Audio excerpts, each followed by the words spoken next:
So I've noticed a lot of new subscribers to my channel. Just wanted to say thanks, guys. Thumbs up from me, and just wanted to say I appreciate y'all coming to my channel and hitting that subscribe button.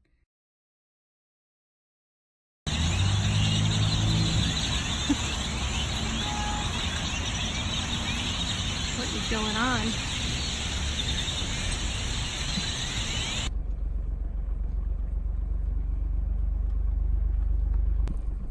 Hello.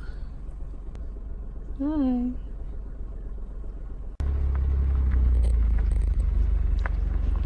Goodbye. Not coming? Come on.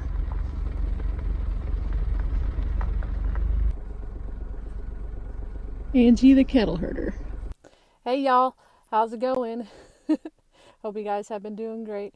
So I am on a road trip. Gonna head out to Seymour, Texas and check out Lake Kemp and also Lake Kickapoo Dam area. But anyways, yeah, I'm gonna go see if I can get any cool drone shots of some natural areas over there and maybe get some hiking in depending on the weather, because it looks like it's gonna rain. So I don't even know if I'm gonna get my drone out. So fingers crossed, hoping I can fly my drone today. So yeah, I got the next 3 days off. I could do some camping, but just kind of not in the mood to do any camping this month. And got transferred and settled into my new job. And if y'all are curious what I'm doing, I just work at Walmart, and I transfer somewhere new every 6 months. You can transfer somewhere new twice a year. So I figured why not use Walmart for my traveling gig. And right now the current job I do is shop for people. I don't really recommend this job to anyone because it's really fast paced and a lot of walking. I put in about 5 to 9 miles a day. So yeah, my legs hurt when I get home. Enough with this chit chatter. I'm going to get on the road, do some driving and listening to music. So I will see you guys on the flip side.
you.